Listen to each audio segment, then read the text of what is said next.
Welcome back to part 3 of this Las Vegas retrospective. Again, I'm looking at a view of the Strip, taking into account historic images, footage, research over the last, I would say close to 20 years here. And we're recording this in 2021, and these are some of my images from 2019, which was my last major trip to the Strip. As you imagine, during COVID, a lot of things have slowed down for all of us in terms of travel. So as we're looking at a series of casinos and spaces on the Strip, moving up from the Las Vegas sign all the way up through Fremont Street. So we're going south to north. And in this particular instance here in part 3, we'll look at a series of themes. Again, previously we've talked about some of those southern casinos, hotels in the New York MGM. Now we're going to be moving up north on the Strip, and we'll specifically look at Ballys, the Cromwell, Barbary Coast, some historic casinos, and of course all the new development of City Center and also the Cosmopolitan. We'll save Caesars and casinos north of that for part 4 in our journey here. And again, in a retrospective look, we're trying to really get an appreciation of how the Strip has changed over time. You can look at an old image here of the old boardwalk where the Monte Carlo is now and really get a clear appreciation of how much the Strip has changed. And in our view today, we will consider a number of themes here in part 3. We'll start off with death, risk, and excess, maybe some surprising themes here looking at the Las Vegas Strip, but I'm trying to emphasize in this segment here in part 3 that often there are things that are really either under our noses or beneath the surface, as we'll talk about, that can be found if you get past the veneer of the surface, often what is here the glitz of a retail store window, and see something below it. That something below it or beneath it could be seedy, could be hidden, could be something that is worthy of greater introspection. And in fact, I'm trying to suggest to you here as an anthropologist, even though this is not a academic analysis, there's a little bit of that here, but I try to construct this more as a travel log as we walk through the spaces of the Las Vegas Strip. I would like you to think of this as a sort of social, cultural, and architectural laboratory. We'll identify some key themes. We'll talk in this edition here in part 3 about excess. We'll talk about social class. We'll talk a little bit about detheming.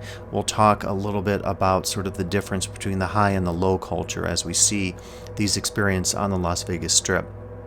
And again, one of the cool things about going to a space like Las Vegas, in addition to all the entertaining stuff that you can partake in on your own, but the research side of things, if you're a tourist and you like looking at things, again, there are opportunities to really see things change over time. It's one of the most dramatic spaces I can think of anywhere in terms of the radical change that has happened. You might be flying in one time here, like I was, on your Southwest or other flight, and you notice a new development. And these developments happen so quickly. Every time I visit, I'm amazed at a new billboard or a new casino going up or being torn down. And sometimes when we try to find the past, like the old Riviera here, the Crazy Girls, we have a sense of nostalgia where we think like, wow, this was a part of Vegas of old, and how is Vegas changing now? City Center, as we'll look at in this part 3, is one of the most radical changes that has happened to the Strip.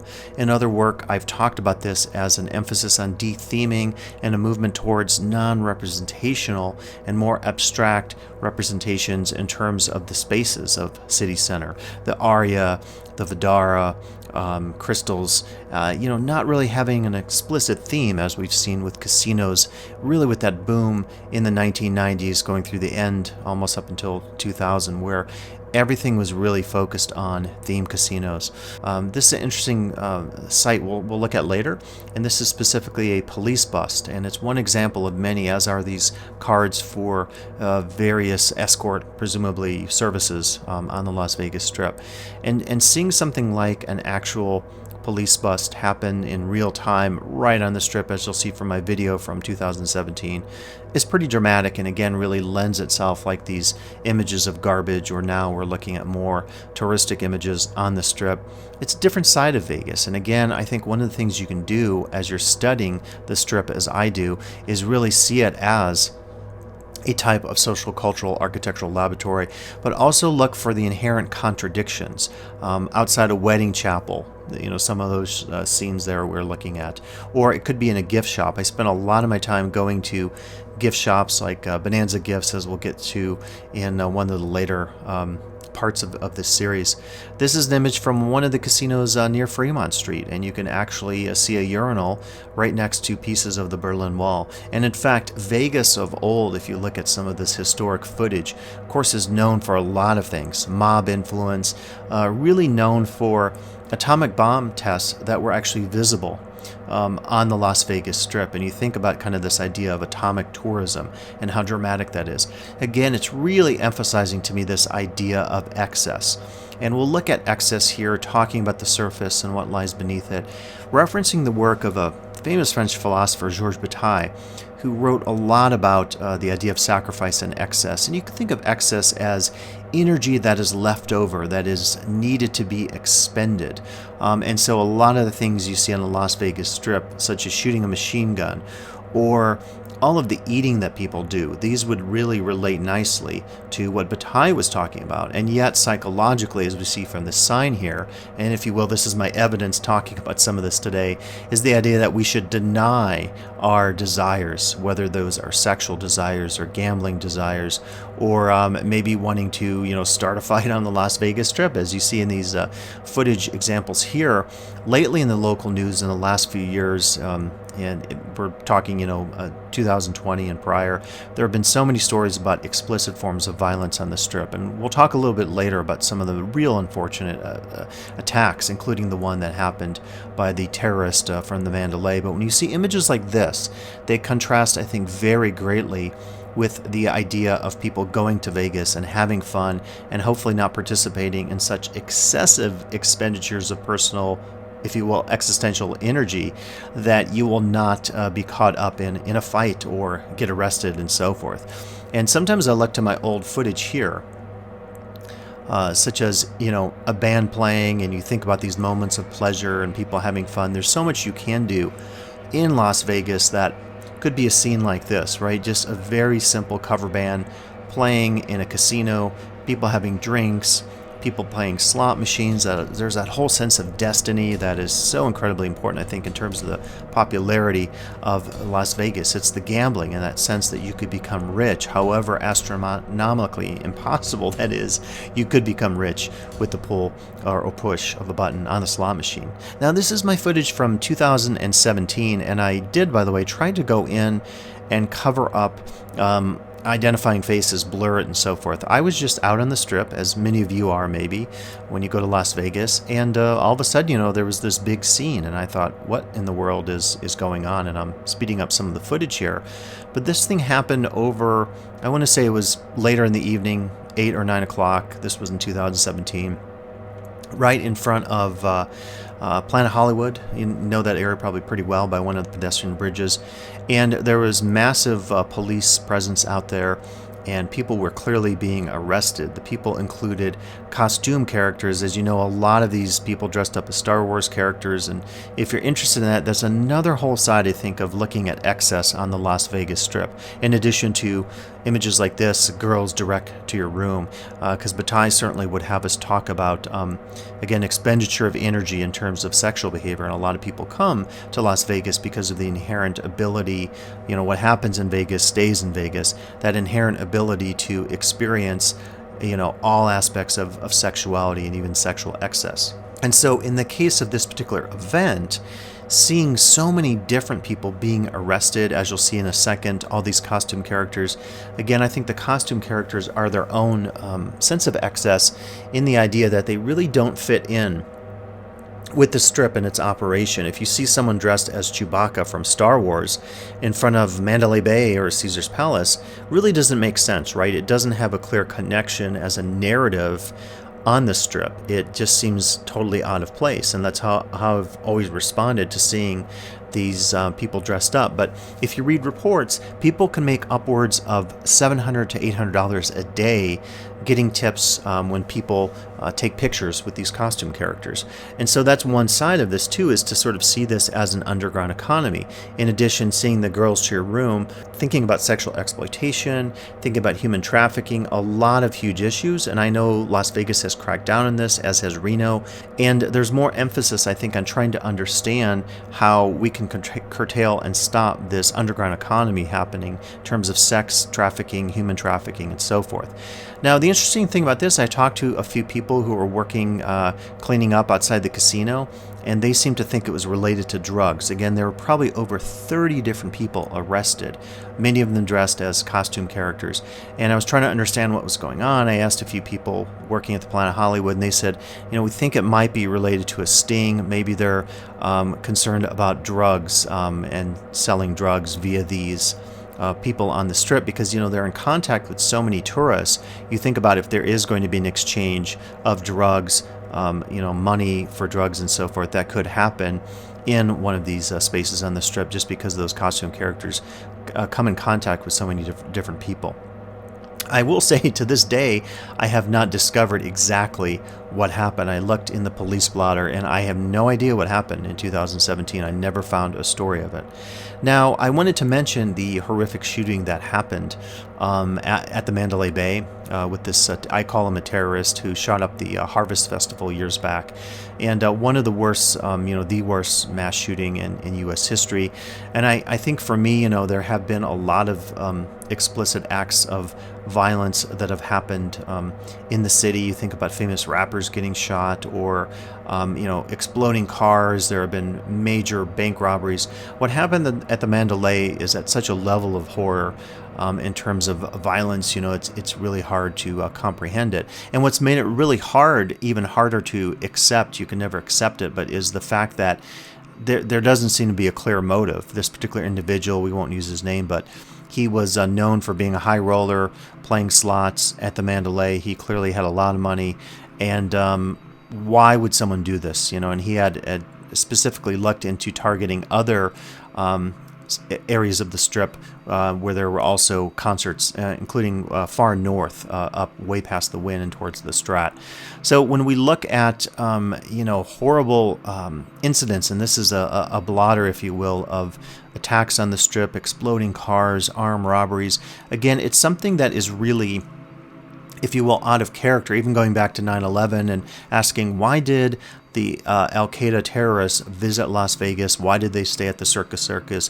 Were they just partying and having fun? Was there a strategic reason to be planning their trip in Las Vegas? Was it a symbol of hedonism and American capitalism and pop culture that they were against, and thus were using it as inspiration to plan their horrific attacks on the Pentagon in Pennsylvania and also New York City? So we'll never know that, perhaps.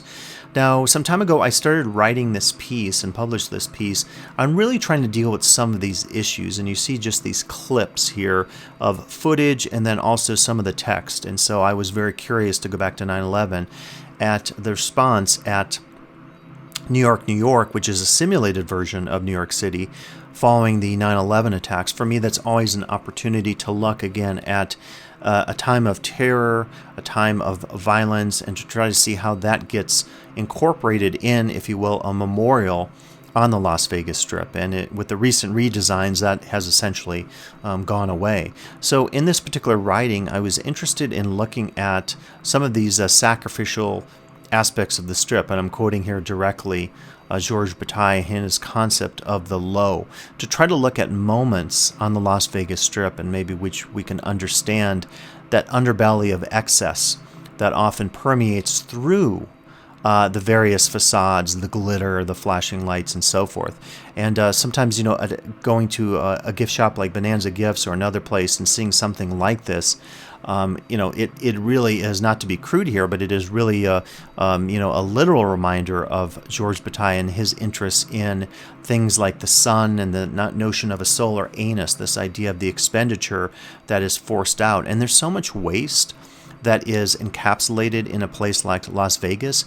I'm thinking about this very good film by an anthropologist years ago about Las Vegas buffets and the excess food that's taken from the buffets and fed to pigs outside the city. And so, again, real reminders here of just what is happening in terms of the excessive nature of Las Vegas. And some time ago, I tried to write about this in the context of theme parks as well, which is also a big part of my research. So I think today, as we go through this look here, starting with kind of the mid part of the strip, we can think of excess and risk and disaster and violence and death and sexual expenditure and even things like eating at a buffet as one part of this analysis here. To move on to Ballys, which was the MGM Grand, we can start our conversation again with really looking at some harrowing examples from the past. And so we'll talk about, before Ballys became Ballys, it was the first iteration of the MGM Grand. There was also an MGM in Reno, Nevada.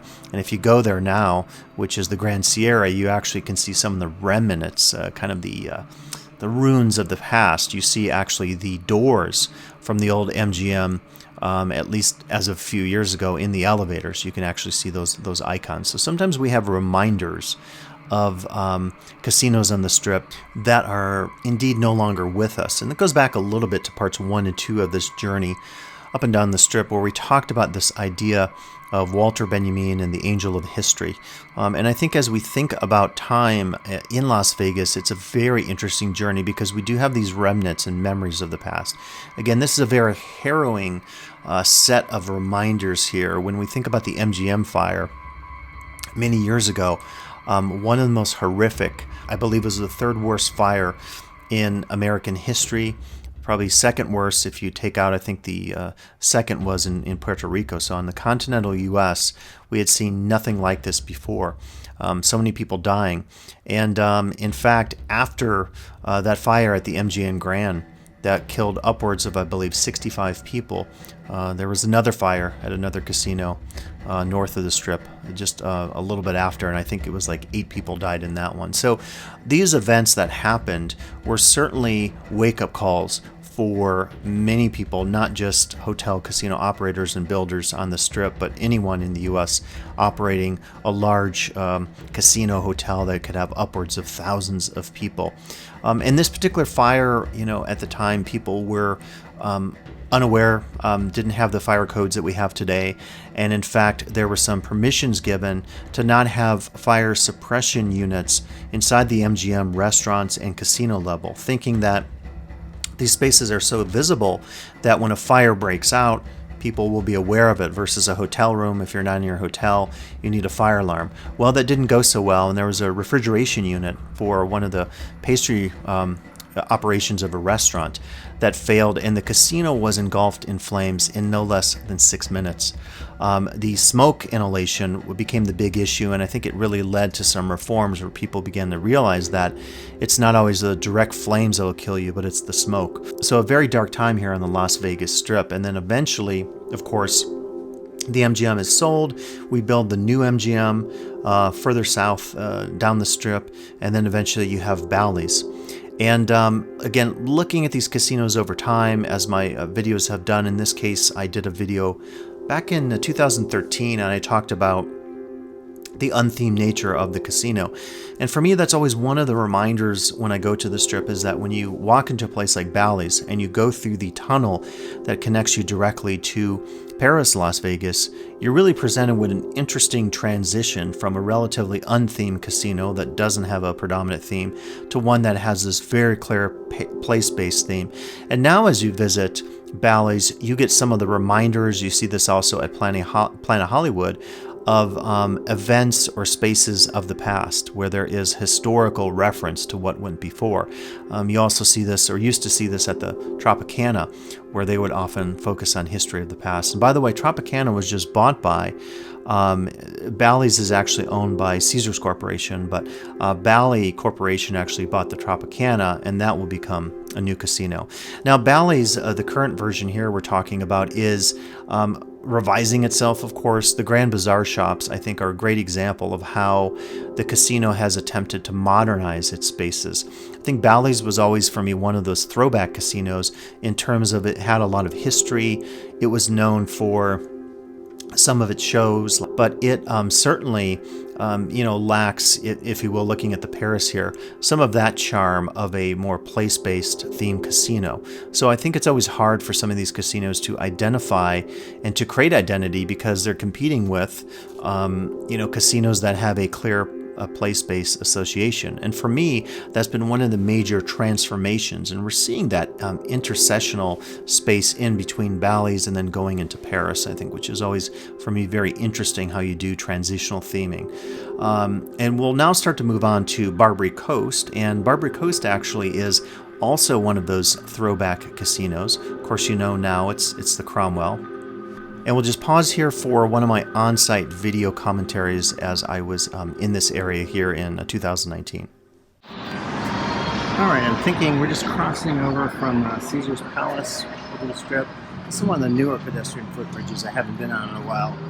And I thought we would check out the Cromwell, which many of you know used to be Barbary Coast, so I'll have to reflect back on what used to be in terms of Barbary Coast, and then also look at this fairly new hotel, the Cromwell here in Las Vegas.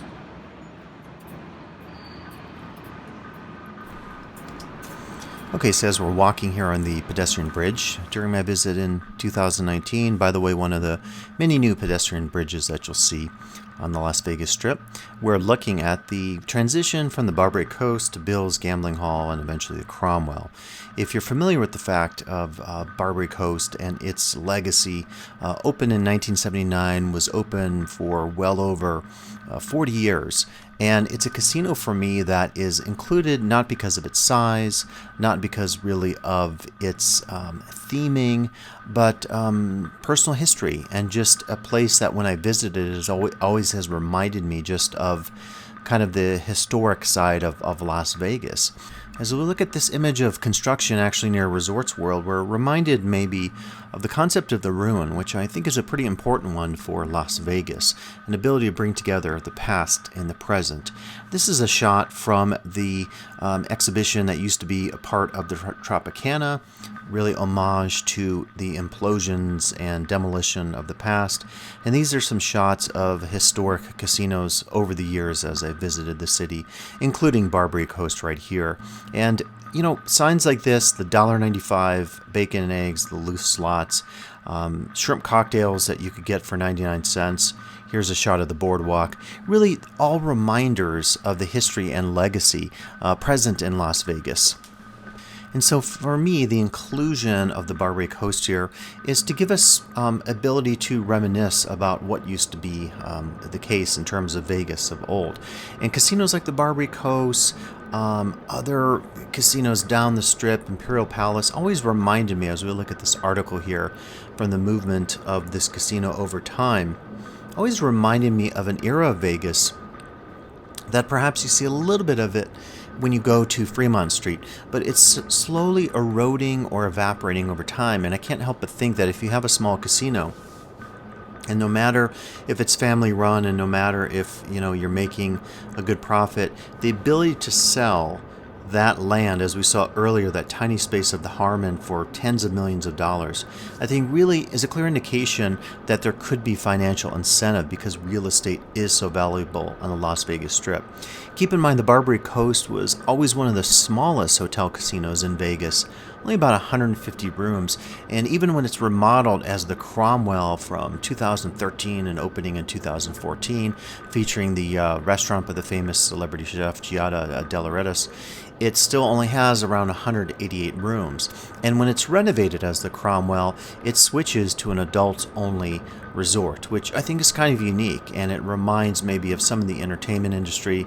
I know Virgin recently launched a ship prior to COVID that is adults only, and so it could be interesting to play with some of those demographics to see if it's possible to market a casino only to adults, which seems very possible.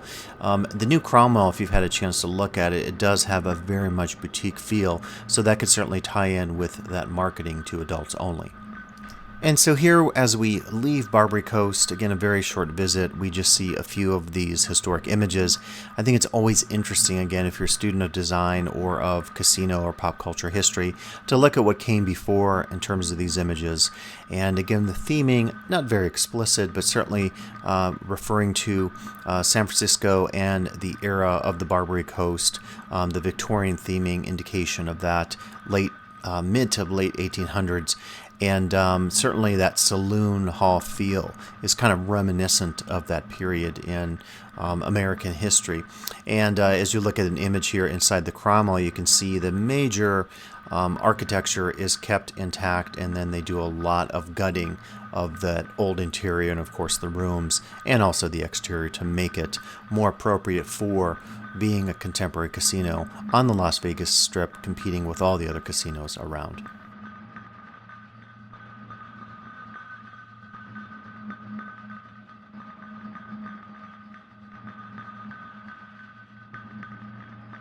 Okay, so we'll continue to move down the strip, and or rather up the strip, going north. And we'll talk a little bit here about high and low culture. I think one of the things that becomes clear when you visit Las Vegas, like a lot of tourist destination, is there's incredible, difference of wealth. Las Vegas, to go back to excess, is about often displaying conspicuous consumption, what Thorsten Veblen, a sociologist, talked about. Someone could be a high roller, someone could be, staying at the most expensive suite in a hotel. They can be getting comped everything. They're playing, $100 a hand or $1,000 a hand blackjack or whatever. So for me, a casino that really reminds me of like a distinction between high and low culture and of social class, which we'll talk about in a bit, is the Bellagio. I think the Bellagio, when it opened in 1998, was one of the most celebrated casinos. And you just think about the successes of Steve Wynn and what he has done in Las Vegas. It was not by any means an easy undertaking. It took this almost 2 years here, 96 to 98, to build this casino. If you've seen some of the original concept drawings behind the Bellagio, initially the idea was that the entire casino and all the restaurants would float on an island. And over time, that design was taken away in favor of this, which I think is much more cost effective. And I think the Bellagio is one of the last casinos to have really launched a successful spectacle that helps draw in the crowd. Whenever you visit the Bellagio, whether it's day or night, the music comes on, the fountains start operating, and it's one of the most spectacular views, certainly in all of Las Vegas. And the tendency is to move away from these types of grand spectacles that we see at the Mirage, a little bit from the light at the Luxor, and the old pirate battle at Treasure Island, which is really no more. So it's kind of a standout in this sense of offering real spectacle for the visitor in terms of their experiences on the Strip. So let me cut away now to a brief overview I gave walking into the Bellagio here on my visit in 2019. All right, we're pressing on today, even with the heat being as crazy it is. 109 is the current, so it's a good opportunity just to use our walkways that are so ubiquitous across Las Vegas Boulevard and get inside an air-conditioned casino. I mean, it's one thing about Vegas. Like, if Vegas were Europe, if it didn't have air conditioning, it would be absolutely unbearable. As we've been talking today about nature and the control of nature. So we'll go inside Bellagio, and for me, Bellagio is one of those casinos that I always think of the keyword of opulence, because it just is so able at establishing this sense of like luxury and high class and everything effectual that's associated with what some branding theorists call that ability to establish with guests a sense of luxury, a sense of opulence. So go inside. So as I was getting at in my visit, and you're seeing some of the footage here, I'm using the DJI Pocket Osmo, which gives me pretty clean footage. And it was one of the reasons I wanted to do this retrospective, is a lot of my footage from the past, as far as motion footage, video, was pretty shaky, and the Osmo gives me ability to really capture this nice footage. But as you move through the spaces of Bellagio, you really do get that sense of luxury, of something that Clotaire Rapaille, the anthropologist and psychologist, has talked about in his work, where he tries to identify through branding techniques, through sensory appeal to guests, design strategies that can connote certain things. And so if you walk into the Bellagio and you feel that sense of luxury, it is in no small part due to all the efforts of design individuals who think very carefully about the sense, the sights, the smells, the textures, even the feelings in terms of haptics when you touch something. If that feels luxurious to you, that is kind of what you're going for. And so the Bellagio, which was built at a cost of $1.6 billion, certainly is a casino that takes full advantage of design and sensory appeals. And I think it's a key reminder when we go to Las Vegas that not all casinos are created equal. And I think the challenge for any new casino opening on the Strip, and there will be some coming up for sure, is that ability to make sure you're delivering exactly what you're offering to the guests. Now, it's not the case that every casino will want to offer a spectacular water and light show and music show, or that they necessarily will want to convey the theme of luxury.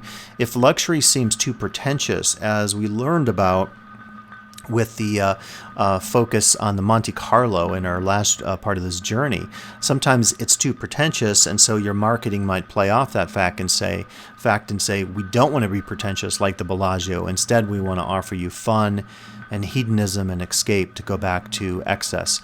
I mean, I think one of the things when you enter the Bellagio, and we'll be walking through here the spaces of the small mall with all the high-end shops, and we'll go into the conservatory and the garden area of the Bellagio, is you're always just reminded of just when you're in a space like this, you maybe have the feeling that you can't experience true excess and true risk because it is so mannered and proper and upper class, to go back to that high and low culture distinction. Some people maybe don't want to experience this level of, if you will, high culture, and that's debatable because, again, you could talk about facades and notions of high versus low. In fact, Herbert Gans, the sociologist who wrote about high and low culture, said we should extinguish or demolish any distinctions between high and low because they can be very classist, and they can also be based in ridiculous assumptions that somehow classical music or water shows or Louis Vuitton stores are somehow associated with the good life. Well, the good life, anthropologists would say, is something that is culturally contested. And in fact, a lot of conspicuous consumption inherent in capitalism, including the forms here that we see on the Las Vegas Strip inside the Bellagio, as great and beautiful as they are, in this case of this amazing horse and rider, maybe should be critiqued. And so therefore maybe design on the Strip needs to move away from this level or notion of luxury and the idea of trying to replicate luxury on the Strip. And this is going back to those construction years at the Bellagio, and I don't have a timestamp on this, but I would say this was probably 96 or 97. My guess is maybe more 96, just because of the fact that the casino opened in 98, and here's a much later photo. And again, I think the Bellagio is one of those casinos that is always going to maintain its status on the Strip of it's place-based. It's going to always have that association with Lake Como and Italy, but it also, because of its clear associations with, quote, high culture, it also is going to have that sensibility of being able to market itself because of this idea of luxury and being transported to a place that maybe only wealthy people can afford in terms of going to the actual sites in Italy. And it's always, I think, an interesting conundrum for place-based theme designers when they think about how to market their spaces. So in this case, you have the place space and that notion of luxury, the high and the low, the upper social class associations. Now, over the years, I've done quite a few videos, as you see here in my list on the Bellagio, quite a few focused on the conservatory. And we'll be moving into the conservatory here. And for me, it's one of the great spaces on the Las Vegas Strip because it truly has that feeling of an artistic space. The very short-lived version of the Guggenheim at the Venetian, I think is a reminder that maybe museums of a traditional sort or displays of art in a traditional sense maybe unfortunately don't have a place on the Las Vegas Strip. We'll talk later about the Cosmopolitan and the Aria, which have great appeals to aesthetics and art in terms of their many fine exhibitions. And we'll talk a bit here about the Bellagio and its own art gallery and what that says. One exhibit in particular, 12+7, Artists and Architects of City Center, which kind of gives you an indication about the transformation of the Las Vegas Strip from casinos like the Bellagio, place-based casinos, to just next door, those spaces of City Center. Aria, Vdara, Crystals, the old Mandarin Oriental, the Veer Towers, and how those have no place-based associations, but instead are based on abstract, more non-representational types of theming. And so we're looking here in my tour through the conservatory, which is always one of my go-to spaces to stop in. I mean, the level of detail and effort and money and design that goes into the seasonal multi-year changes that happen in this space is just truly astonishing, because it's just such a place for taking pictures and for seeing just some really, I think, amazing visual designs. Whatever you think about the Las Vegas Strip, I think the conservatory is a space that really highlights a very aesthetic side of the Strip that I think has to be appreciated, because again, there aren't a lot of emphases on museums on the Strip. You really do have to go to someplace like the Mob Museum or the Smithsonian Atomic Museum, way far off the Strip, to even get anything that approaches the idea of something museal that has a museum-like focus to it. And so we're just taking some of this in. I think it's just a really great opportunity to see the grounds. Again, I got my gimbal going on my DJI Osmo Pocket and really showing you some nice fluid shots here. This is unedited footage. I wanted to read you as a prep here a little bit of one of my pieces from a talk, and I've discussed this in some other places as well, to really give you an indication of how the Las Vegas Strip is changing. So I want to read this focus here. It's called Expansion of Spatial Approaches in terms of theming, and this will give you a sense of what I'm going to be getting at as we're moving into the city center focus on theming, which is really not theming at all. So I say here that theming has been one of the most popular approaches to the spatial and experiential organization of consumer space. As any map of Las Vegas illustrates, the themes used to organize space are varied and multi-referential. Theming, which may be connected to place, culture, association, mood, brand, lifestyle, or interests, creates some of the most evocative experiences within space. One of the reasons that theming has remained a popular approach to consumer space is the fact that it carries with it complex possibilities of meaning, experience, and performance. And if you look at some charts that I've created related to theming, you can see there's all kinds of different associations with theming around the world. Place, lifestyle, interest, various moods, or even brands. Interestingly, in recent years, some forms of theming in consumer space have been shown to be on the decline. This is the case in some of the casino spaces along the Las Vegas Strip, as illustrated in a recent academic discussion of this in the Bellagio Gallery of Fine Arts show 12+7, Artists and Architects of City Center. So this is a really, I think, interesting focus. You'll see a bit later some of the mock-ups, some of the models for City Center, and you'll really get a sense of how well designed City Center is and how significant it is as a shift away from representational theming. So here's a quote now from this 12+7 exhibit that was really, for me, sort of indications of a sea change in terms of theming along the Las Vegas Strip. And here's that quote. With City Center, Las Vegas moves out of the realm of the misunderstood and underappreciated in terms of its cultural offerings. Instead, City Center's fine art collection, along with its collection of significant buildings, will become a benchmark for enlightened development here and around the globe. And then I say, what this quote illustrates is the growing sense that theming may become staid, old-timey, perhaps childlike, as in the cases of the Treasure Island, Luxor, and Excalibur in Las Vegas.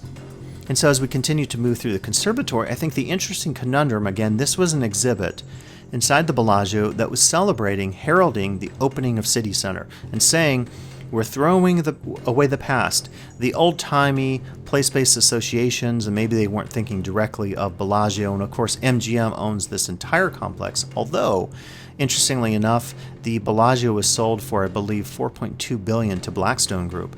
And so MGM now is leasing the use of the Bellagio annually. I think they pay $425 million. And that gives you a sense of the profits that are possible. If your lease is that high, you're doing pretty well in terms of what you're bringing in the black versus your expenses in the red. So, changing hands certainly, but still operated by MGM under a lease. But I think the interesting thing to go back to 12+7 is that they're saying essentially that we're moving away from this old era of theming in which it was seen as something that was maybe too childlike or not able to connect with guests.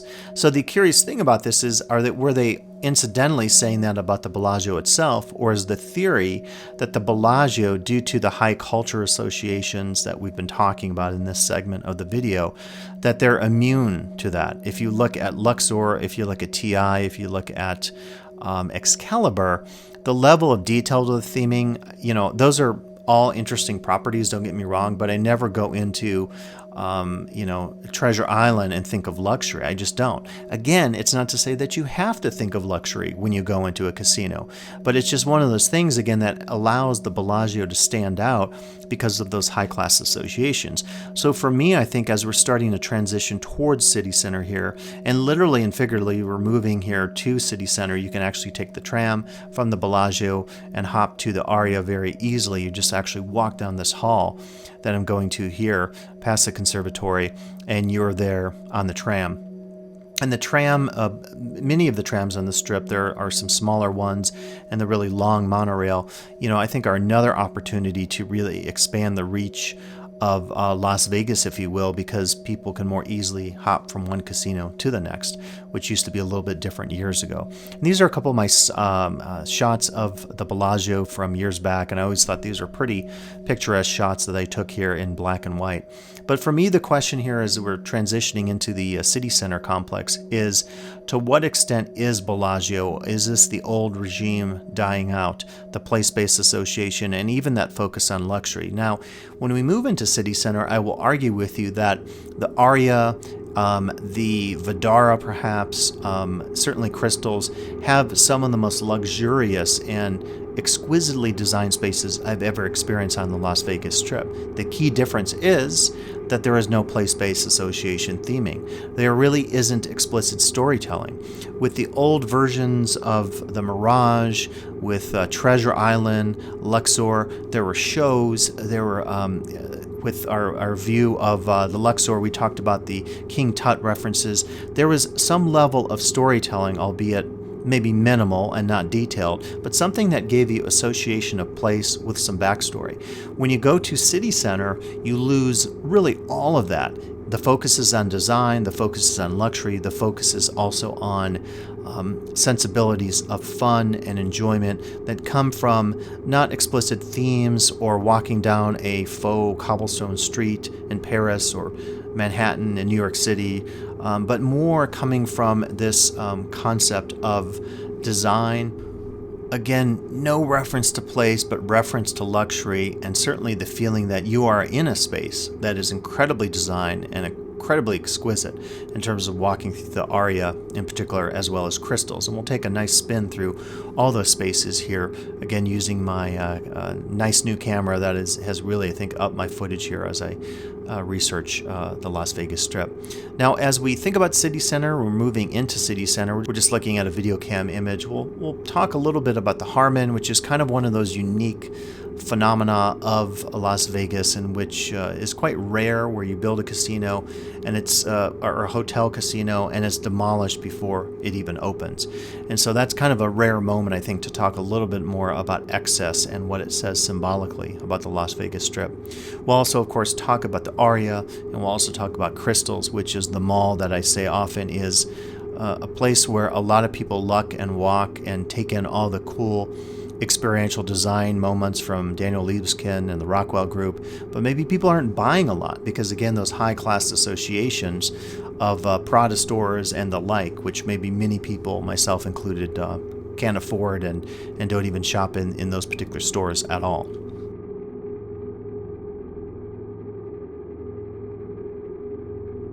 So as we're moving into city center, it's a reminder once again of high-low culture. We've been talking about that with the Bellagio. Again, I think how city center pulls it off is through a much more abstract approach to luxury, to design and style than the Bellagio does in terms of that luxury that has a place-based association. And I think just for the design students out there, it's always a question when you're designing something new, if you take it in this entirely new direction. And to some extent we see that at the park MGM, which we just have a shot of here, which is, I think, the latest casino that I've visited on Las Vegas Strip that is new or is a redesign. Moving from the Monte Carlo into the park MGM was dramatic in the same senses that we're talking about here. And here's some of my other videos over time that I've taken related to City Center, the Veer Towers, the Aria, crystals, and so forth, and you'll get more of that footage here. But if you want to go back in time, again, you could look in this retrospective of some of my previous videos. And what's nice about that is, there are these cool videos of people driving up the Las Vegas Strip, like in 1985, and then 1998, and then 2005 or something. It's really cool if you're studying Las Vegas to check those out on YouTube, because it does give you a very vivid sense of how radical the changes on the Strip have been. And I think then that the Park MGM, as I just talked about, is a reminder of this radical shift that we're seeing in Las Vegas, moving from a place-based association, the Monte Carlo, to a somewhat luxury-focused association. I think there's a connection with nature a little bit with the theming of the park, but is not in any way explicit representational theming like we've seen in the past. And anytime I see images like this, if I'm driving up the Strip or I'm coming in on a plane and I see the contrast between some of the casinos that sort of buttress, including the Bellagio, or across the street with some of the other casinos, City Center, you really get a dramatic sense of how radical the redesign is. And this gives you a sense from some of the schematic models that were created of how crazy this design is for Las Vegas, moving from primarily place-based association spaces and casinos to abstract representational ones. I mean, if you just saw this, you might say it could be New York City or Singapore, a city that is known for high-rise buildings and very modern buildings. So when you look at the models themselves and when you look at the photos of casinos adjacent to City Center, you really get a sense of how radical this transformation is. And in a sense, we could, to go back to excess, talk about architectural excess and maybe say that, there's a lot of waste in dreaming up visions of place-based theming, and the focus needs to be more on luxury and conscious design, but design of a much more subdued nature and maybe minimalistic nature, which is, I think, what you're seeing in a lot of the surfaces and facades, the architecture, the interior design, paintings, color schemes, textures on walls. You see that more in the spaces of City Center as we look at the construction photos of this dramatic project. Very sad project too, in terms of all the deaths that occurred during the construction phases. But we're also going to see this in this tour in part 3 with the Cosmopolitan. The Cosmopolitan is another, not associated with City Center, but very similar to City Center in its design approach in terms of focusing on more abstraction, and their focus there, not unlike the Aria, is also on fine arts. And I think some of the fine art inclusions that you get if you do the art walking tour in the Aria and all of City Center is also an indication of trying to shift, if you will, that sense of habitus, what sociologists have talked about in terms of one's lifestyle and associations, from, the old days of Circus and the Luxor and Treasure Island with its kitschy fun, into something more futuristic, into something more focused on a design emphasis to come. And in fact, I'm talking about the future here because I really do believe that if you take a step inside of City Center, you have this almost like double take where you think, like, I've been transported to some sort of futuristic city. It looks nothing like Las Vegas. But again, to go back to that focus in 12+7, that was the entire notion, if you will, behind some of the design of City Center, in terms of trying to make a clear jettisoning of the past for this focus on a more futuristic vision of Las Vegas to come. So we're now looking at the Harmon here at City Center, and the Harmon, of course, is no more. And I think, as you'll see here, it represents one of the more curious and, I would say, really tragic stories of the Las Vegas Strip in terms of just construction and litigation and all the lost money and so forth. So if you know about the story of the Harmon, it was originally being built in 2007 and was to be completed, or you could say was completed in 2009. But over time, it was discovered that there were significant construction defects, such that the hotel could actually collapse during an earthquake. So quite obviously, this was a major concern, and eventually the story, I'll get to the end, you know it, it is demolished over a period of time, not imploded due to possible damage to the adjacent buildings, but over time construction or deconstruction takes place, and very slowly, as you'll see from some of my still images here, over time this slow process of deconstructing the Harmon takes place. So Sir Norman Foster, the famous architect, of course, was behind this, and he's one of the world's great architects. So this story, I think, has so much tragedy to it, and again, it really speaks of something unique that we note in Las Vegas in terms of this kind of history really only having a place here. What's so unique is the Harmon never opened, and in the original version of the Harmon, it was to be 49 floors. This version that was completed and eventually demolished, that was completed in 2009, had only around 28 or so floors due to those construction issues. So I think the thought was, if it was half the height almost, then it could still perhaps survive any possible geologic events, which was not the case. For a very long time, it became a very expensive billboard, as you see in some of these images. So it's, again, one of those unique moments in Las Vegas where you really question, like, how could something this massive happen? Think of all the people who bought into those condos, all sorts of litigation afterwards, of course, because they could never occupy those condos. And then over $11 million spent demolishing the Harmon. And it's just really interesting to think about this fact that only in Las Vegas would you see something like this happen, where you build a hotel and then it's not fit to be operated, so you have to demolish that hotel. And now you can see some of the remnants of it. And so for me, this is really another sign, I think, of the excessive side of Las Vegas in terms of architecture and construction. You know, Las Vegas itself, many years back in the mid-2000s, there was the whole housing crisis, and a lot of that happened not on the Las Vegas Strip, but on the outskirts of Las Vegas. Although if you've seen the Queen of Versailles movie about Planet Hollywood, you know that some of this also happened with the subprime mortgages and the overlending of banks and overwillingness of companies to build buildings. This also happened in Las Vegas for sure with the Planet Hollywood, specifically those towers that have now changed hands. These are some stories talking about how this tragedy happened in Las Vegas, and many of the articles stated as something like this could only happen in Las Vegas in terms of the architectural and construction nature of this tragedy. As you see here, developers are paying now $80 million for the land, and so it's very interesting to think about what this will say about the future of Las Vegas in terms of future construction projects and our projects being overbuilt in terms of the Las Vegas Strip. Now, to go back to the Aria a little bit, right next door again, we get this idea of this concept of the future.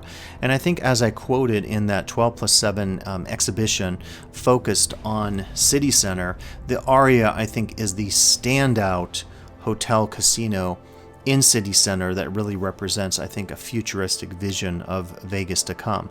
Now, I think my question will be, the Cosmopolitan certainly has a similar design approach, but will other casinos, including the purported Resorts World way north on the Strip, will they have more of this luck? And I've heard recently, and I haven't looked into evidence of this since, but a few years ago I heard that Resorts World will pull back some of its more place-based Asian theming to focus more on this concept of luxury that we see developing in the various casinos and spaces of City Center, as well as, I would argue, adjacent the Cosmopolitan, which is, of course, not associated with MGM or any of the holding companies of City Center.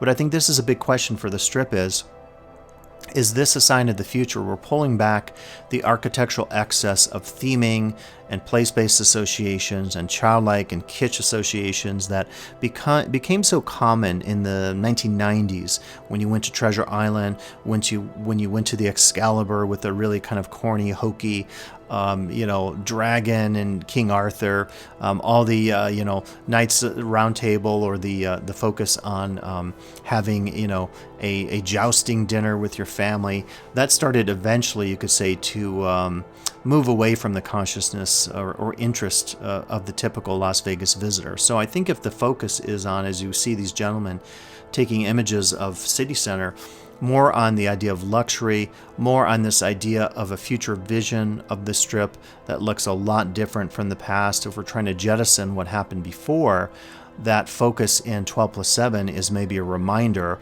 that we have to be incredibly dramatic when we go about changing that focus here at City Center. And for me, if I'm taking the monorail here, very small tram, into, in this case, the Aria, coming from the Bellagio again, you really see this dramatic, like if I just showed you this video right here, you'd say to yourself, this is not the Las Vegas Strip. And I think for a lot of people, that's the challenge of some of the designs. And even I would say the Park MGM and the park area with Bliss Dance next to it is a sign of things changing, less representational, more abstraction in terms of design choices. Will this work?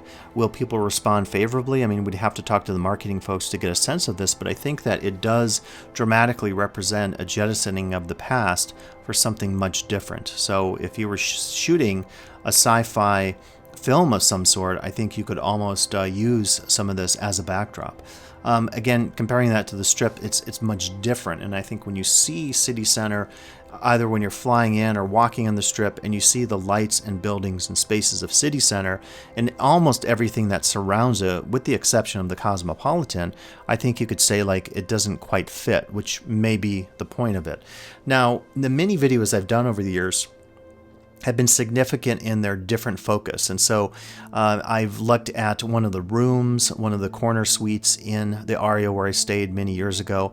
I've also looked at a lot of the design features, everything from fountains to artwork. And I do think the artwork and focus of design at City Center is rather remarkable, and something that is not only dramatic, as my one video says, but really significant in terms of giving guests a different opportunity when they visit the Strip to see something other than, the sirens on the treasure ships at Treasure Island. It's a much different focus here in terms of the idea of enveloping the guest in luxury and something futuristic, something more abstract as compared to the typical Las Vegas of old, say the 1990s into the 2000s.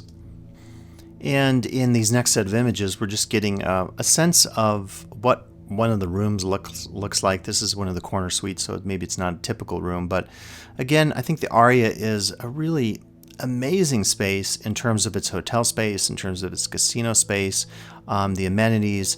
It's very different again than I think that old tradition of Las Vegas, but I think this new vision of Vegas is one that suggests that, to go back to 12+7, that exhibit we've been talking about, that there is a possibility to try something different out with the public and see how successful it might be. In 2021, as the Las Vegas Strip here in, let's say, May or June, maybe starts to reopen with mask mandates ending, we'll have to see how Vegas rebounds. I hear now all hotels will be going for 100% occupancy, so we'll have to see these the extent to which these changes are noted in some of the post-COVID tourism patterns as people start to re-enter Las Vegas and, if you will, continue and resume their leisure patterns of the past. So a lot certainly to be seen and determined here post-COVID in 2021. Okay, and right now I'll give you a little on-site commentary, just talking about some of the change I noted inside the Aria. Right before that, you'll see there's a really odd homophobic preacher guy on the Strip, and one of the many colorful and indeed offensive characters you might experience when you're visiting Las Vegas, unfortunately. All right, well, my biggest disappointment leaving the Aria is the fact that Jean-Philippe, the incredible pastry shop, is no longer available. I saw that they closed actually in 2018. And hell awaits you. Fornicators, those of you soliciting prostitution, hell awaits you. Homosexuals and lesbians, hell awaits you. Adulterer! Get a load of that guy. Dude.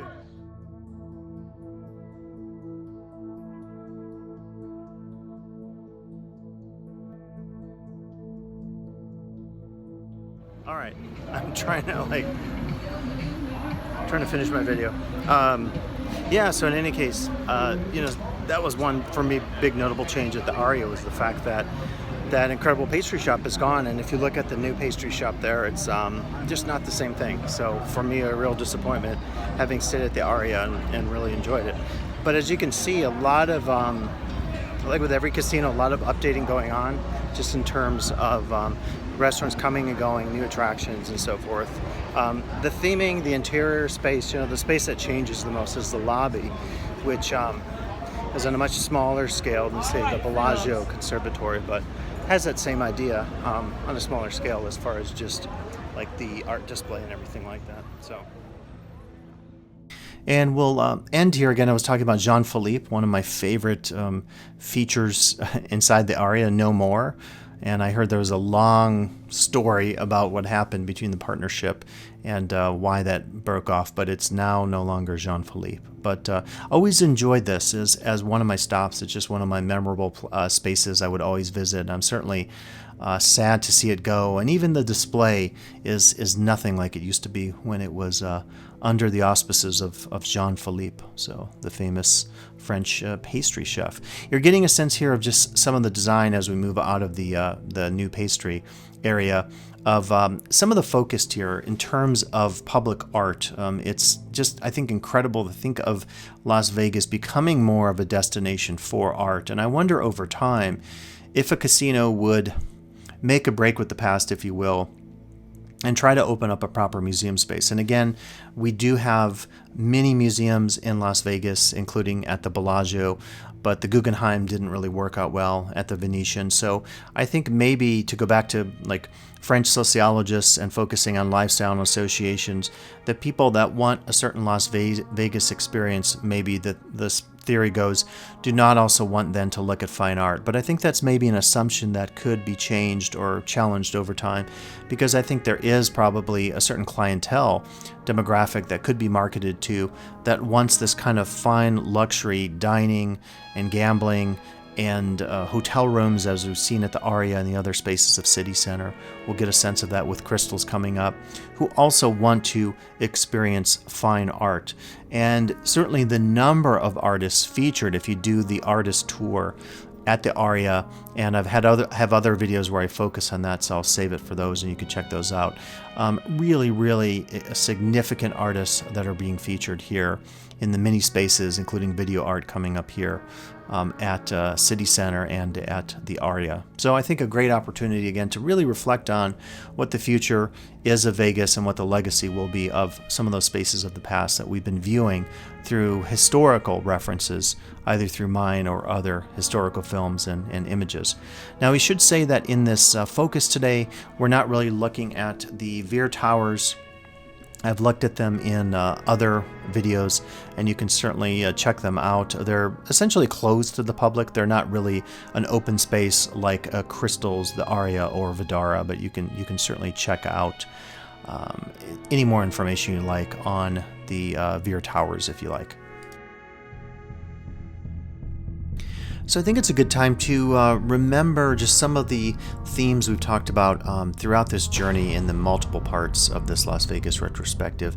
When we talk about de-theming, I think we're talking about here not a casino that is necessarily previously, obviously this is brand new ground that was broken, but we're talking about a movement across the Strip really where we're seeing less of an emphasis on theme casinos, particularly those that have a representational focus, and more of this like abstract design focus. And I think Crystals is really the epitome of what this looks like. This is the work of the very famous architect Daniel Libeskind. I've had the pleasure of seeing so many of his projects all over the world, including the Jewish Museum Berlin. And always his architecture has an evocative effect on me, a conceptual effect on me. A little bit different in crystals, comparing it to a museum focusing on genocide. But I think what you have maintained is that sense of angularity, of which Libeskind is very famous for. The sight lines when you enter the mall, the Crystals Mall, I think you'll see are very dramatic. And you see this from this Google Earth view, in which we can really see these radical juxtapositions of various angles. Now, we're also talking about social class in this focus on crystals. Again, just like our focus on the entirety of City Center, of the Aria, of Vdara, we definitely have a sense when we see Louis Vuitton and all these very famous brands here, looking at some stock imagery or video, that we're in the presence of opulence, we're in the presence of very high social class and privilege and, if you will, conspicuous consumption. And these are some images, actually, I'll take you on my video tour in just a bit, from the monorail station. And it was the first time actually I saw this, and it's a very cool color effect. And this is one of many, many incredible artistic projects that you'll see spread throughout City Center. The focus on art and aesthetics and architecture in City Center is really one of its kind. You certainly see that in Steve Wynn casinos, including at the Wynn. You see aspects of it at the Venetian and Palazzo, but nothing really of this level where you get a focus on contemporary art that I think can be appreciated by so many people, perhaps tapping into a different demographic. Now, if you've watched some of my previous videos on crystals, I've talked about sort of postmodernism, the trees, the Rockwell group design that is really, I think, incredible, and some of the best design in interior spaces that I've seen on the Las Vegas Strip. Again, I think there's a lot in City Center, a lot in crystals, in Aria, that you could say you might see in a city like Singapore or New York, where it's very high-end, abstract, conceptual architecture, some would say even postmodern architecture. And with that in mind, I think we have to have a really different appreciation when we think about City Center and also crystals.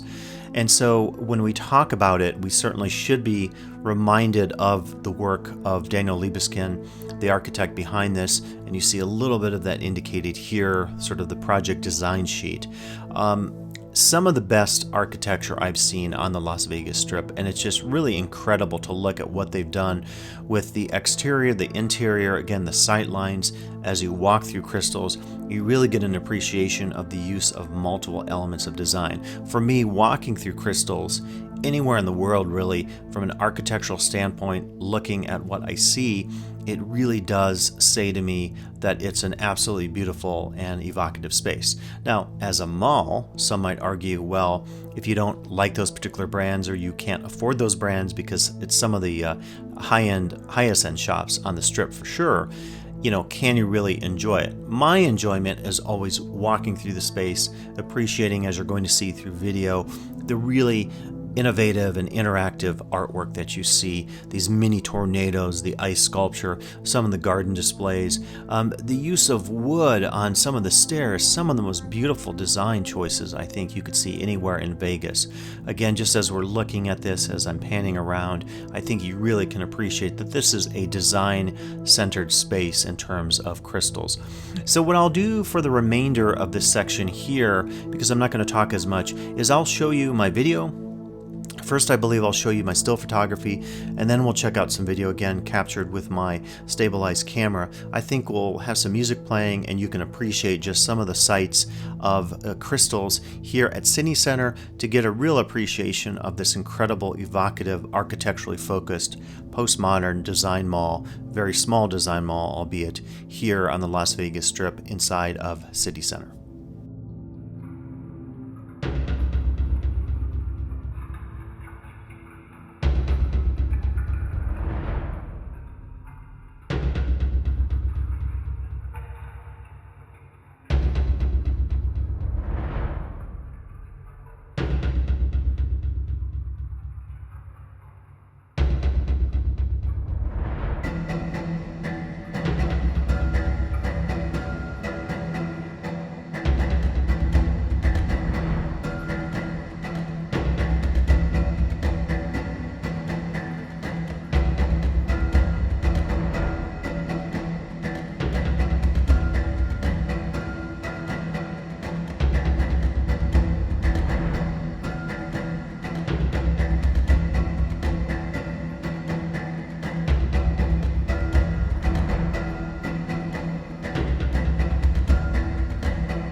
So I have to say, this is one of the first times I've never seen this particular spot here, taking the tram over from the Bellagio. If you can make out, we're seeing the entire interior of Crystals, which is one of the most interesting architectural spaces anywhere, in my mind. What a view from up here. Just amazing. And that's actually where we were just a few minutes ago. And I've noted these over the years, but I never actually knew you could walk around next to them.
And so that's a bit of the tour. Again, it was a real pleasure to take my camera here with all the stabilized footage and just show you exactly what this mall entails. If you visit the Las Vegas Strip, whether you're going to go into Louis Vuitton or Prada or some of the other high-end stores, that's totally up to you. I think it depends on your level of income. I personally don't shop in these stores, but I love coming to Crystals. It's relaxing. It's an opportunity to take in some really incredible sights. And, certainly on a hot day on the Las Vegas Strip, it's air conditioned. You can really enjoy things. Use this as a slight detour, perhaps, from some of the hustle and bustle of the rest of the casinos and much of the Strip. And not unlike the Park MGM, as we look at some work here, sort of interior landscape architecture, I think we can really appreciate just some of the sights and sounds and interactive features that take us away from some of that overbearing sort of noise and sensory effect of, say, slot machines and people barking at us on the street, slapping us with those girls direct to your room cards, all the souvenir shops that we might experience. So it's a great respite, if you will, from much of the rest of the Strip. I don't know what you think of Crystals, but it's, for me, one of my favorites spaces to visit. Here's a shot, by the way, of the artwork outside of Vdara. Did some time lapse when I was staying at Vdara. Vdara is one of my favorite hotels on the Strip. I'm not going to really cover it. There isn't a casino per se. There's a couple restaurants, a small bar, and the rooms. But if you're ever in Vegas, Vdara is an absolutely great choice. It's a pretty good budget choice, and you get these mini suites that are really nice. So next we're going to jump into the Cosmopolitan. You might know a little bit about the controversy about the naming when it was first referred to as the Cosmopolitan. I know there was a battle with the magazine Cosmopolitan, and I think that was settled out of court. I could be wrong. It sort of has the colloquial name, the Cosmo, I think, on the Strip for short. And you're seeing a little bit of the exterior of the building here during the daytime. We'll talk very much in this feature, as I have in some of my other videos, about aesthetics. I really think that the Cosmo, not unlike City Center, really is a casino, is a space, variety of spaces on the interior, of course, that is all about that sense of lifestyle and aesthetics and design, as you see with this artwork. Let's jump here to a little brief on-site commentary when I visited in 2019. All right, so we're back here at the Cosmopolitan here in 2019 for the tour. I am surrounded by the very cool video walls, which actually, with this camera at least, don't look as cool as they normally do, so I'll be sure to show you some of my other footage. So I've stayed at the Cosmo. It's a great hotel, one of my favorites on the Strip, so just kind of looking at some of the updates and what is new here in 2019. So let's go on a tour now. Okay, so we'll start the tour here. This is from 2019, and I'm right here in the lobby where you check in, and I'll show you some additional images. Some of my video, I think, didn't quite capture the grandeur of this video art, these screens that are over 15 feet tall.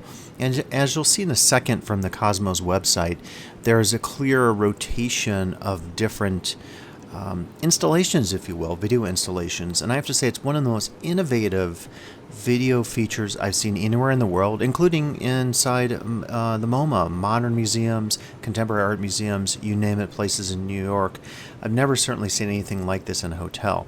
And I mentioned to you earlier that the Aria and City Center has a clear focus on aesthetics and art, but I think the Cosmopolitan takes it to an even greater level in terms of what it provides for the guests. And you'll really get a take throughout the entire casino and hotel space today as we look at some of the key moments in this reminiscing about the past of the Cosmo.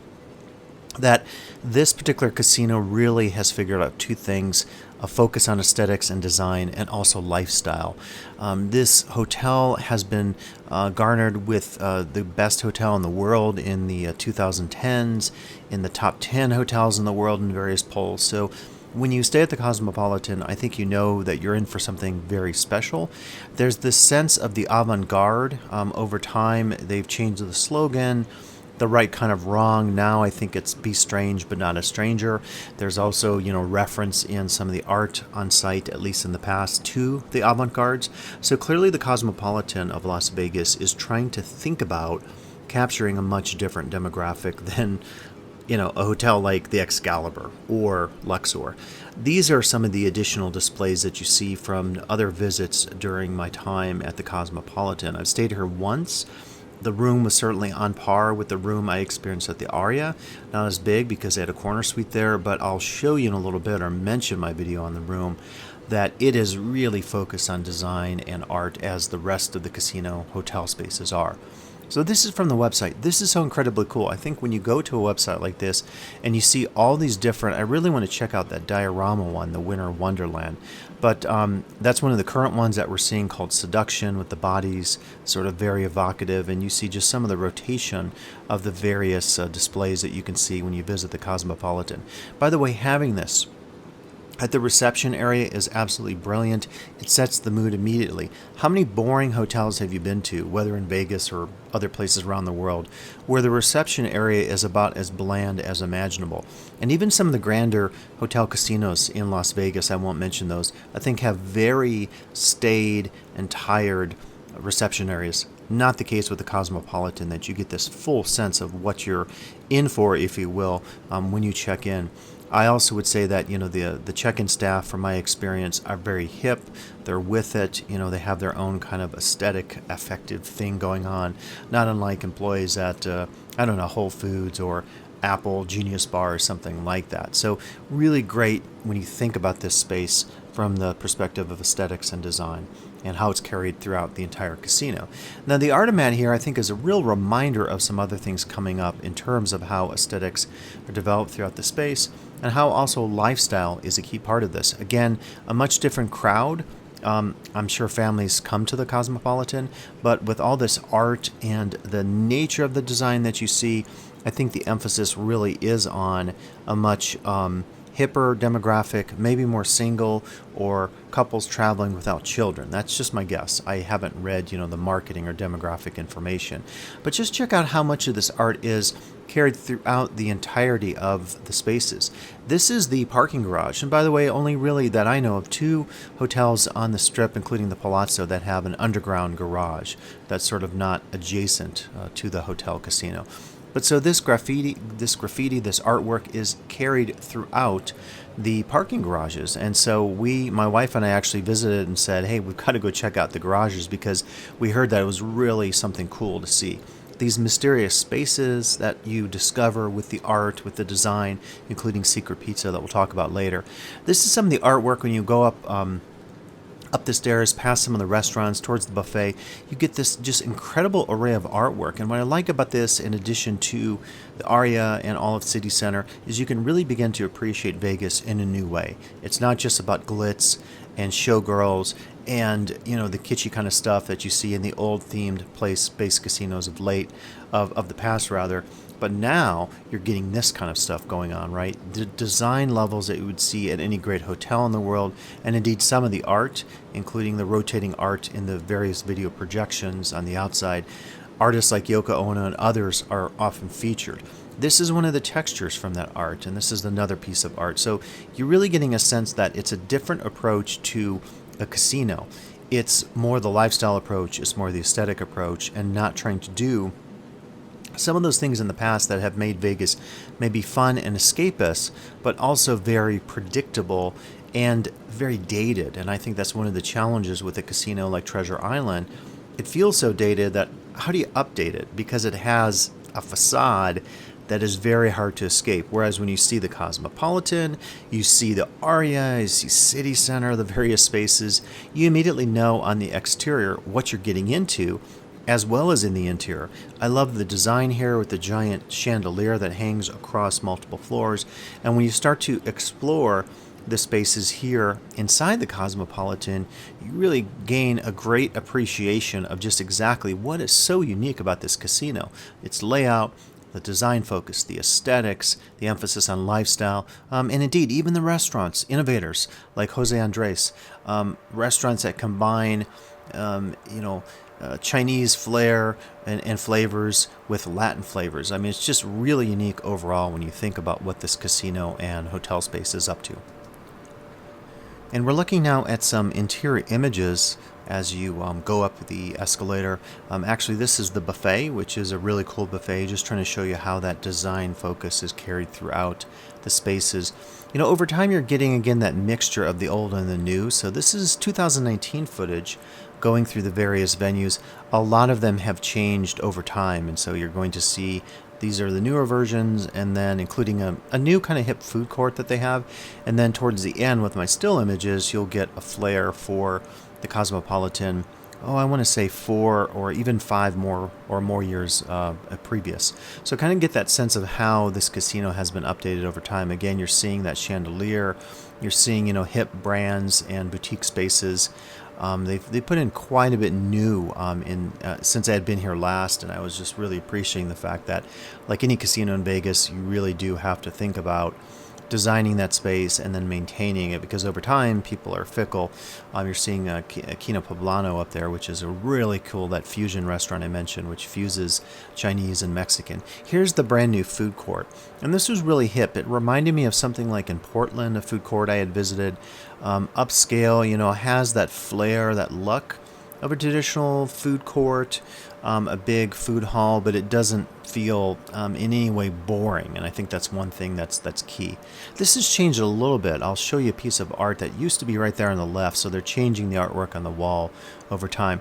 And if you continue down this hallway, which I don't think we will, you're going to get into some really cool art spaces and great design elements, which you saw earlier. We're taking just another spin here on the various floors, so as you go up and down the escalator, you get all the various shops. The circular design of this casino is amazing. It's the total opposite, say, of the MGM, where you're just spread out, and to get from the front of the casino all the way to the back to the restaurant corridor, you're walking 10, 15, maybe more minutes. And so the Cosmopolitan of Las Vegas is very compact. I love how they've done this design. They have this spiral, and then around you, you're enveloped by the various restaurants and the stores and so forth. And it makes it just really easy, I think, as a guest to access these spaces. So I definitely would say that the Cosmopolitan has a design approach. Here's another Artomat, of course, one of my favorite features, not just at the Cosmopolitan, but it really is fitting here because you can get the mini piece of art for $5, and it really speaks to that combination. Here's some more art, really nice piece here, new in 2018. But that Artomat and these art pieces speak to the fusion here of lifestyle and aesthetics, really trying to cater to a much different demographic. Again, compare, and I'm not trying to make any value adjustments, but just compare the people that go here versus go to the Excalibur. And I'm taking a couple photos here as well, as I'm always doing on these trips, multiple cameras, 3 or 4 cameras at any time, to try to capture all this footage to share with you and to really document the trip. I'll mention in a second, if you go straight through the corridor right there, you're going to get to the very famous Secret Pizza. I don't think I actually went down there. Blue Ribbon, great sushi restaurant I've eaten at. Their Secret Pizza. Blue Ribbon has some killer famous fried chicken that you can get in addition to the sushi. Really nice restaurant. And again, down that hallway you'll get into much more of the art, but we won't exactly see it today. Beauty in Essex, I love this. This was new when I visited in 2019. Restaurant, but the front of the restaurant, it looks like a pawn shop. I think it's one of the most attractive entry spaces I've seen in a restaurant in a long time. Again, that's something that you probably wouldn't see in another casino, so it really has that flair for the dramatic, for the aesthetic, the focus on lifestyle and those kinds of demographic associations. This is no longer there, but I'm showing you this from the past, that log, which I thought was a nice aesthetic feature. And Kino Poblano is a super innovative restaurant, really a fusion of these two cuisines. And when you eat some of the food, there are little moments of molecular gastronomy. And I think a lot of the food that you get featured in the Cosmopolitan with celebrity chefs like Jose Andres really is emphasizing, again, another style. As you look at that dish here with the foam, another style that is more aesthetic in nature. It's not all pure molecular gastronomy, but it certainly has connections to different associations that I think are not your typical, you go to the Luxor or Excalibur and you get the giant food courts.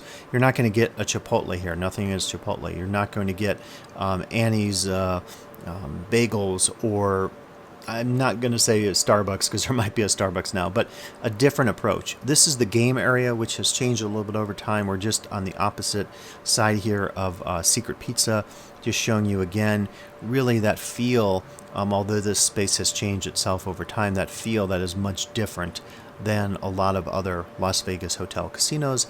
This is just showing you the sights you can see of City Center as you're walking down the corridor spaces.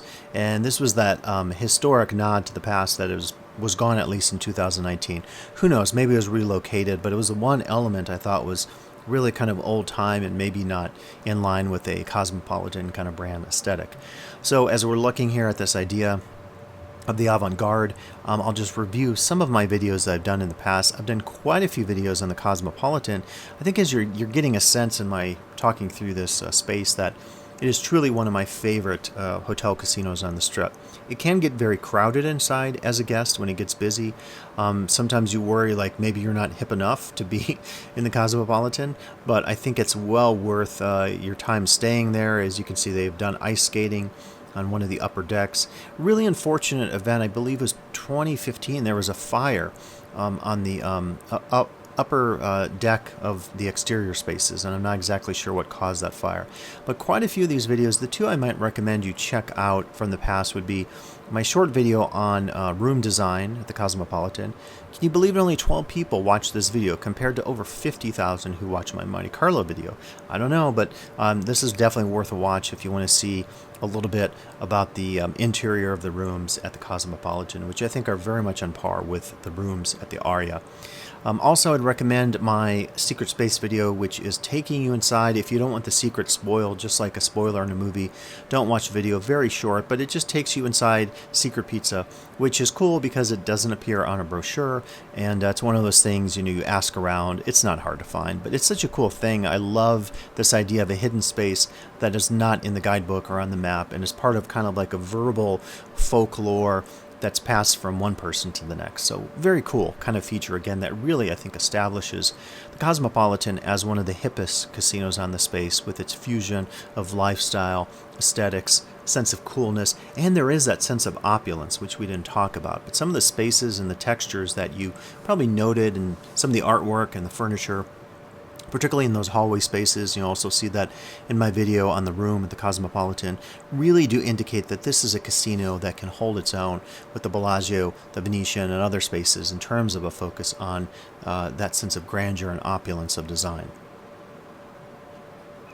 And as we're closing it out here, we're just looking at a few additional spaces here at the Cosmopolitan, including that cool video design board up there that has Imagine Peace up there. So this has been quite a tour. I know this has been a lengthy tour. You know, I don't plan the length of these videos before I start. It just kind of depends on how much footage I'm showing from the past and the present. As usual, you can check out the entire series. This is the third part. I anticipate we'll have 4, 5, or even 6 parts of this, depending on how much more I have to cover as we move up the Strip. So next we'll be heading to Caesars and some of the other casinos in that area. We'll continue all the way up the Strip. We'll end at some spaces up there, including Bonanza Gifts, which is a really cool, unique gift shop. I advise you to check that one out. And we'll, of course, talk a little bit about Fremont Street, which has been in maybe my imagination, your imagination, in terms of talking about everything that is Las Vegas. So with the reels of a slot machine spinning, we'll call this one to a close. As usual, I appreciate you listening to these videos. Check out additional video features here, read the Immersive Worlds Handbook, and please comment on your reflections on Las Vegas as you're watching through any of these videos with all the other viewers out there. Thanks for listening, and I'll be back with more videos here on the Las Vegas Strip.